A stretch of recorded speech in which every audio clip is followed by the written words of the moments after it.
Mukkam PC തിയേറ്ററിലെ കോറിഡോറിലാണ് ഞാനിപ്പോൾ ഉള്ളത്.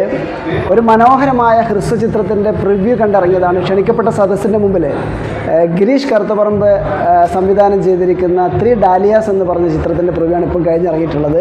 3 dahlias എന്ന് പറഞ്ഞ ഈ കൊച്ചു ചിത്രത്തിൻ്റെ സംവിധായകനും അതിൽ അഭിനയിച്ച കുട്ടികളുമാണ് ഇപ്പോൾ എൻ്റെ കൂടെയുള്ളത്.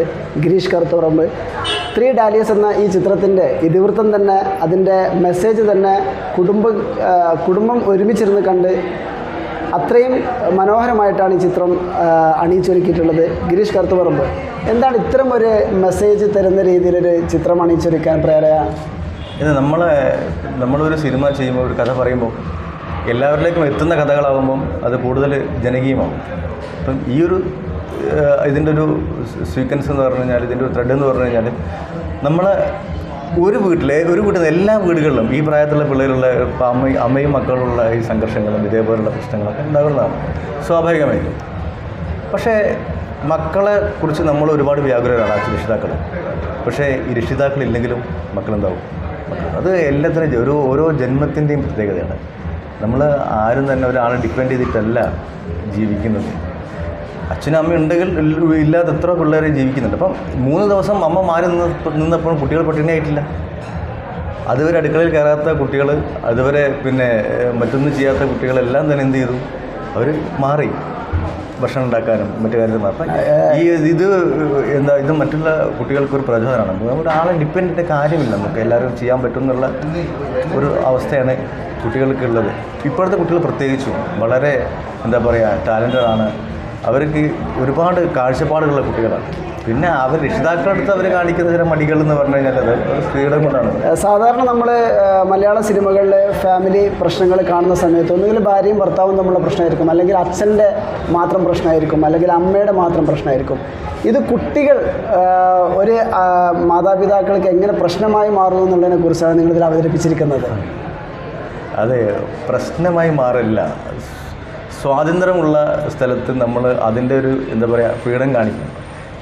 അമ്മ വിളിച്ചോളും, അമ്മ ചെയ്തോളും, അമ്മ ഉണ്ട് എന്നുള്ള ഒരു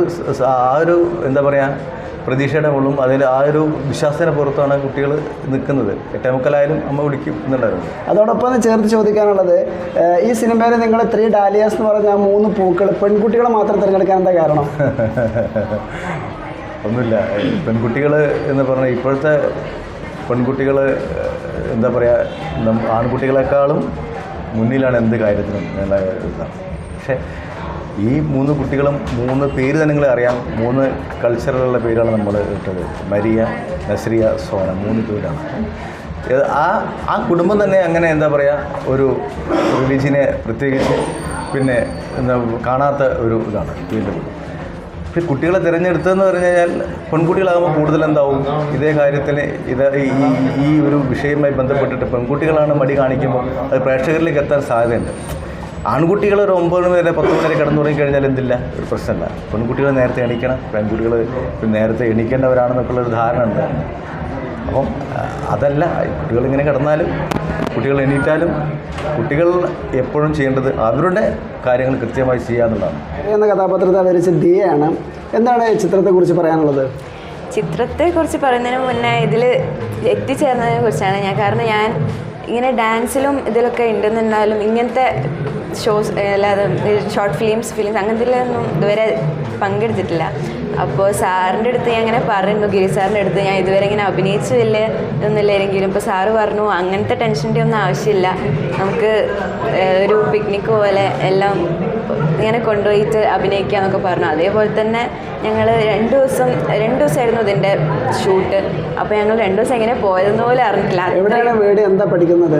ഞാൻ സിൽവർ ഹിൽസിലാണ്. വീട് കാലിക്കറ്റിൽ കണ്ണാടിക്കലിൻ്റെ അടുത്താണ്. നസ്രിയ എന്ന കഥാപാത്രത്തെ അവതരിപ്പിച്ച വേദലക്ഷ്മിയാണ് നമ്മോടൊപ്പം പറയുന്നത്. എന്താണ് അനുഭവം? എൻ്റെ പേര് വേദ എന്നാണ്.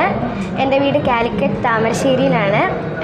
ഞാൻ 7th സ്റ്റാൻഡേർഡിലാണ് പഠിക്കുന്നത്, സെൻറ്റ് മേരീസ് ഹൈസ്കൂൾ കോട്ടായി. നല്ലൊരു എക്സ്പീരിയൻസ് ആയിരുന്നു. ഒരു ഷോർട്ട് ഫിലിമിൽ അഭിനയിക്കുന്നതിനെക്കാട്ടും കൂടുതൽ ഞങ്ങൾ നന്നായിട്ട് എൻജോയ് ചെയ്തു. അങ്ങനെ നമ്മൾ ആദ്യമായിട്ട് ചെയ്യാൻ, ഞാനൊക്കെ അങ്ങനെ ചെയ്തിട്ടൊന്നുമില്ല. പക്ഷെ നമ്മളൊക്കെ അങ്ങനെ ചെയ്യേണ്ട ആവശ്യമില്ല, നമ്മളങ്ങ് ജീവിച്ചു പോവാൻ നമ്മൾ പറയില്ലേ, അങ്ങനെ നല്ല രസമായിരുന്നു. ഇങ്ങനെ ഷൂട്ട് എന്ന് പറഞ്ഞിട്ട് അല്ലായിരുന്നു, നല്ല ജോയ് ആയിട്ട്. നിങ്ങൾ വളരെ പ്രധാനപ്പെട്ട റോള് ചെയ്ത സോന എന്ന കഥാപാത്രത്തെ ചെയ്ത മോളെ നമ്മുടെ കൂടെ ഉള്ളത്. എന്താണ് എക്സ്പീരിയൻസ് പറയാനുള്ളത്? എൻ്റെ ആദ്യത്തെ തന്നെ എന്നോട് അങ്ങനെയൊന്നുമില്ല, പക്ഷേ ഇത് എല്ലാത്തിനെക്കാട്ടും ഒന്നും കൂടി എൻജോയ്ഫുൾ, എനിക്ക് ഭയങ്കര ഇഷ്ടപ്പെട്ടു. പിന്നെ ആ ഡയറക്ടറൊക്കെ നല്ല കമ്പനി ആയതിനോട് അധികം കുഴപ്പമൊന്നുമില്ലായിരുന്നു. ഈ ചിത്രത്തിൽ പറഞ്ഞ മെസ്സേജ് എന്താണെന്ന് മനസ്സിലായോ? ഓ, എന്താണ്? നേരത്തെ എണീക്കണം. നേരത്തെ എണീക്കണമെന്ന് മാത്രമേ ഉള്ളൂ. പിന്നെ അമ്മ ഇല്ലെങ്കിലും വീട്ടിലെ കാര്യങ്ങൾ സ്വന്തം ചെയ്യാൻ പറ്റുന്നുള്ള ഇതാണ് ഇതിൽ മെസ്സേജ് പറയുന്നത്. അത് ഞങ്ങൾ വീട്ടിലും അങ്ങനെ അമ്മ ഉണ്ടെങ്കിലും ചെയ്യാറൊക്കെ ഉണ്ട് ഇടയ്ക്കിടയ്ക്ക്. ഞാനും ചേട്ടനുള്ളതിനോട് ഒരുമിച്ച് ചെയ്തോളും. മോളെ വീട് എവിടെയാണ്? ഏത് സ്കൂളിലാണ്? ഞാൻ മുക്കത്താണ്. ഞാൻ ഇൻഫൻറ്റിസ് തിരുവമ്പാടിയിലാണ് പഠിക്കുന്നത്. എത്രാം ക്ലാസ്സിൽ? 5ൽ.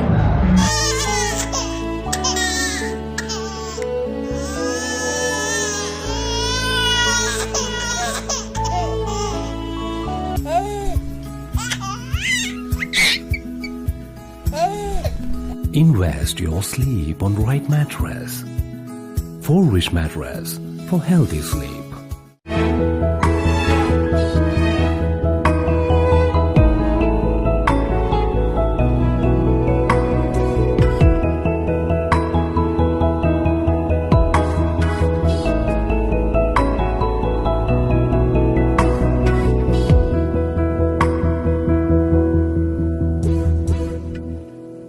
Kadodi Gold and Diamonds, Mavur, Puvattuparambur.